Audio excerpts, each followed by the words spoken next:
সঙ্গে হযরতে ওমর এইবার বাড়িতে দৌড় মেরে চলে গেল। বাড়িতে যা বলতেছে স্ত্রী,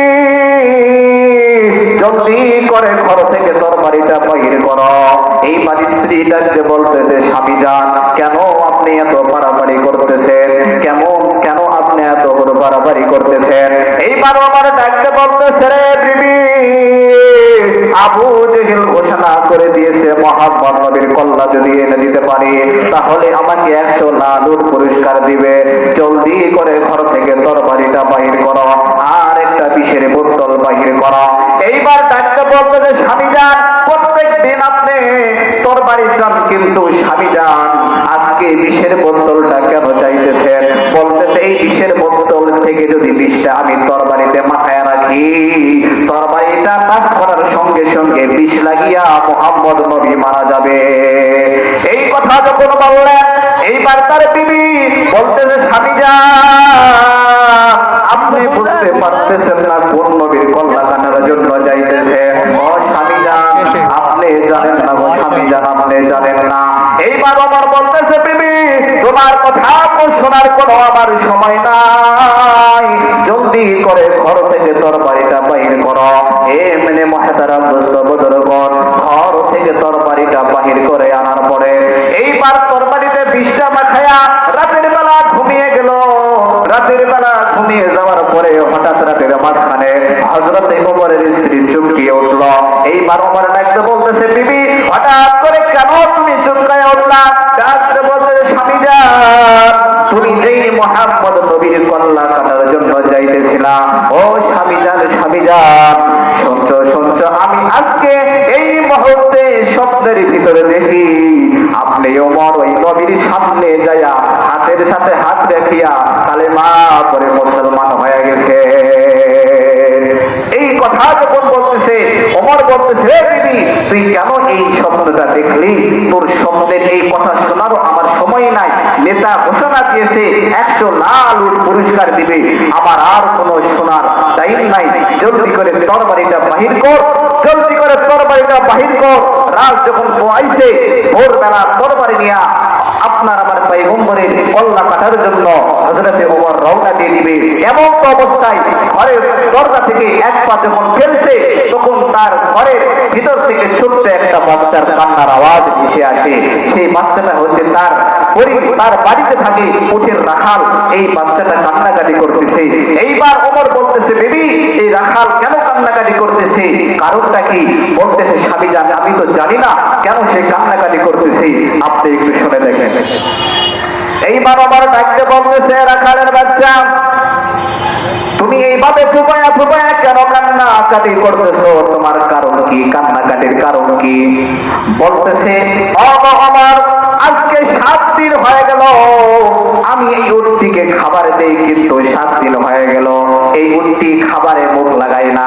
জানে যখন খাবার লাগাই মুখটা সে বাম দিকে ঘুরে নেয়, আবার যখন বাম দিকে খাবার ধরি সে আবার ডান দিকে কাল্লাটা ঘুরিয়ে নেয়, আবার যখন ডান দিকে কাল্লা ধরি উটটা উপর দিকে মাথা তুলিয়া চলতে ভয়ে ভয়ে পানি পড়িয়ে যায়। কারণটা কি আমি বুঝলাম না। এইবার হযরত ওমর উটকে বলে, উট কেন তুমি খাবার খাও না? কারণটা কি? উট তো কথা বলতে জানে না। উট এইবার মনে মনে বলে, হে ওমর, আমি একটা উট হইয়া ওই আখিরি জামানার পয়গম্বর জনাবে মুহাম্মদ রাসূলুল্লাহ সাল্লাল্লাহু আলাইহি সাল্লামকে চিনতে পারলাম, কিন্তু রে ওমর, তুমি মানুষ হইয়া ওই নবীকে তুমি চিনতে পারলা না। ওমর এইবার বলতেছে, এই একটার উট মারা গেলে যাত্রাতে কি আসে? আবু জেহেল আমাকে 100 লাখ উট পুরস্কার দিবে। জলদি করে যাই আমি মুহাম্মদ নবীর কল্লাটা এনে আবু জেহেলকে দিয়া দেই। এইবার পথের ধারে যখন যাইবে, হযরত ওমরের একজন বন্ধু এসে বলতেছে, ওমর তুমি কোথায় যাইতেছ?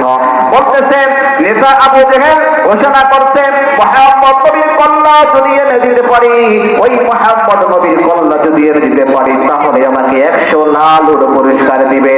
দেরি করা যাবে না, দেরি করা যাবে না, অনেক সময় চলে গিয়েছে। জলদি করে মুহাম্মদ নবীর কল্লাটা এনে আবু জেহেলের হাতে তুলে দিতে হবে। এইবার তার বন্ধু ডাকতে বলতেছে, শোনো ওমর, শোনো, মানুষের নাকে তেল দেওয়ার আগে নিজের আগেই তেল দাও। কি হয়েছে? কারণটা কি? এই কথা কেন হঠাৎ করে বললে? এই ওমর, তুমি জানো নাকি তোমার বোন ফাতেমা ওই বিশ্ব নবীর দরবারে যায় কালেমা পড়ে মুসলমান হয়ে গেছে, এইটা কি জানো কি? ওমর বলতেছে না আমি তো জানি না। এই ওমর শুধু মুসলমান হয়েছে, শোনো শোনো, মুসলমান হয়েছে শুধু তাই নয়, বাড়িতে বসিয়া সেই নবীর উপরে যে কোরআনুল কারীম নাযিলটা করে দিয়েছে আল্লাহ পাক রব্বুল আলামিন, এই কোরআনুল কারীম সুমধুর কণ্ঠে বাড়িতে বসিয়া তেলাওয়াত করতেছে। এই কথা যখন বলছে তখন তার মেজাজটা হয়ে গেছে গরম। এইবার বলতেছে যে মুহাম্মদ নবীর কল্লা কাটার আগে আমার বোনের কল্লাটা কাটবো। এইবার কল্লা কাটার জন্য বোনের বাড়িতে চলে গেলেন। বোনের বাড়িতে যায়া যখন সুমধুর কণ্ঠে কোরআনুল কারীম তেলাওয়াত হইতেছে, একজন শিক্ষককে এনে সে কোরআনুল কারীমের শিক্ষা অর্জন করতেছে। হযরত ওমরকে দেখে শিক্ষক পড়া থেমে দিয়েছে। বলতেছে আপনি পড়াটা থেমে দিলেন কেন? বলতেছে পিছনে থেকে দেখো তোমার ভাই এসেছে, তাতে কি হয়েছে? কারণ তোমার ভাইয়ের যে মেজাজ, তোমার ভাইয়ের যে গরম, তোমার ভাইয়ের যে রাগ, আমি আর সামনে আগাইতে পারবো না। তার বোন ডাকতে বলতেছে হুজুর শোনেন, আমার ভাইয়ের শরীরে যে রক্ত বইতেছে আমার শরীরেও সেই রক্ত বইতেছে। আমার ভাই যে বাবার সন্তান, আমিও সেই বাবারই মেয়ে। আপনি কোনো চিন্তা করবেন না। ইমানদার কখনো বাতিলের সামনে মাথা নত করতে পারবে না। ইমানদার কখনো বাতিলের সামনে মাথা নত করতে পারবে না। ইমানদার কখনো বাতিলের সামনে মাথা নত করতে পারবে না। এইবার যখন এই কথা বললেন তখন হুজুর কোরআনুল কারীম তেলাওয়াত করা শুরু করে দিলেন। তার বোন কোরআনুল কারীম তেলাওয়াত করতেছে। তখন এইবার হঠাৎ করে হযরত ওমর বলতেছে যে থামো, এটা কি করতেছো? তখন হযরত ওমরের বোন বলতেছে হাযা কালামুল্লাহ। তখন বলতেছে এটা কারা, এটা কি? অর্থ বুঝলাম না। তখন বলতেছে কুল হুয়াল্লাহু আহাদ আল্লাহুস সামাদ লাম ইয়ালিদ ওয়া লাম ইউলাদ ওয়া লাম ইয়াকুল লাহু কুফুয়ান আহাদ। ওমর বলতেছে কিছুই বুঝলাম না, কোন আল্লাহর কালাম পড়তেছ? এইবার ওমরের বোন একটা বলতেছে লা ইলাহা ইল্লাল্লাহু মুহাম্মাদুর রাসূলুল্লাহ। এইবার ওমর বলতেছে বুঝতে পেরেছি, লা ইলাহা ইল্লাল্লাহ যে নবী দাওয়াত দেয় ওই আল্লাহর কালাম? বলতেছে হ্যাঁ ওই আল্লাহর কালাম। সঙ্গে সঙ্গে হযরতে ওমরের পিছনে একটা চাবুক ছিল, চাবুকটা বের করে সঙ্গে সঙ্গে তার বোনের গায়ে দাস করলো, এমন জোরে বাড়ি মারলো, সঙ্গে সঙ্গে তার শরীর থেকে রক্ত ঝরঝর করে পড়ে যাইতেছে। এইবার হযরতে ওমরের বোন শুয়ে পড়লে বলতেছে ভাইজান এইভাবে একের পর এক কষ্ট আমাকে দিয়েন না, আপনার হাতে তরবারি দেখতেছি, এই তরবারিটা আপনি হাতে নেন, আমি কল্লাটা রেখে দিলাম।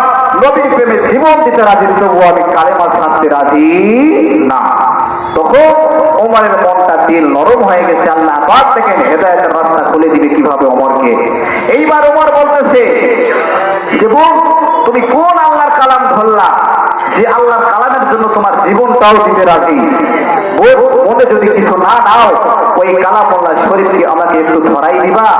বলতেছে ভাইজান এই কালামুল্লাহ শরীফ কোন অপবিত্র ভাবে এই কালামুল্লাহ শরীফ ধরা যাবে না, পবিত্রতা অর্জন করতে হবে, আপনাকে ওযু বানাইতে হবে, এরপরে এই কালামুল্লাহ শরীফে আপনাকে হাত রাখতে হবে। তখন বলতেছে যে বোন আমাকে ওযু বানাইয়া দাও, আমি ওযু করতে রাজি। আল্লাহু আকবার। এইবার যখন ওযু বানাই দিলেন, যখন ওযু বানাই দিলেন ওইদিকে আপনার পয়গম্বর, আপনার আমার পয়গম্বর দোয়া করতেছে আল্লাহ ইসলামের জন্য দুইজন ব্যক্তিকে কবুল করে, দোয়া করে আল্লাহ হয় আমার চাচা আবু জেহেলকে কবুল করে, না হয় হযরতে ওমরকে কবুল করে। আমার পয়গম্বরকে সে সংবাদ দিলেন যে হে পয়গম্বর আবু জেহেলকে না হযরত ওমরকে আমি আপনার হাতে হাত রেখে কালেমা করে মুসলমান বানিয়ে দিব। এইবার যখন তার বোনকে বললেন যে আমার হাতে কালামুল্লাহ শরীফটা দাও, কালামুল্লাহ শরীফটা হাতে নিয়ে আল্লাহ পাক রব্বুল আলামিন তার এমন মনটা দিলটা নরম করে দিয়েছেন। হযরতে ওমর এইবার ডাকতে বলতেছে চলো আমরা এইবার ওই নবীর দরবারে যাব কালেমা পড়ে মুসলমান হওয়ার জন্য। মুসলমান ভাইদের আমার এইবার হযরতে ওমর নবীর দরবারে ইতিম বাচ্চার মতো তরবারিটা হাতে নিয়ে নবীর সামনে ফোপায় ফোপায় কান্না করে আর ডাকতে বলে নবী গো, আহারে ওই আবু জেহেলের চরকে পড়িয়া, আবু জেহেলের বুদ্ধিতে পড়িয়া এত সুন্দর নুরানি একটা চেহারার মানুষকে আমি মেরে ফেলার জন্য এসেছি। ও নবী গো আপনি আমাকে ক্ষমা করে দেন, এখন আপনার হাতে হাতে হাত রাখিয়া আমাকে কালেমা পড়ে মুসলমান বানাইয়া দেন। আবু জেহেল যখন ঘোষণা দিয়ে দিয়েছিল, রাত হয়ে গেছে, তারপরও আব্দুল্লাহর বেটা মুহাম্মদের কল্লা আসতেছে না, চিন্তায় টেনশন, কারণ আপনার আমার পয়গম্বরের হাতে হাত রেখে হযরতে ওমর মুসলমান হয়ে গেছে। এই মেরে মুহতারাম বুজুর্গ, আপনার আমার পয়গম্বর এমন একজন পয়গম্বর, তিনি হচ্ছেন রহমত, জগৎবাসীর জন্য রহমত। ওই নবীর মুহাব্বত আপনার আমার কলিজার ভিতরে রাখতে হবে, ওই নবীর সুন্নাত আপনার আমার কলিজার ভিতরে রাখতে হবে। কথা বলেন ঠিক কিনা? চোখের জলে লিখে দিলাম নবী তোমার নাম, চোখের জলে লিখে দিলাম নবী তোমার নাম। এই দুনিয়ায় যদি তো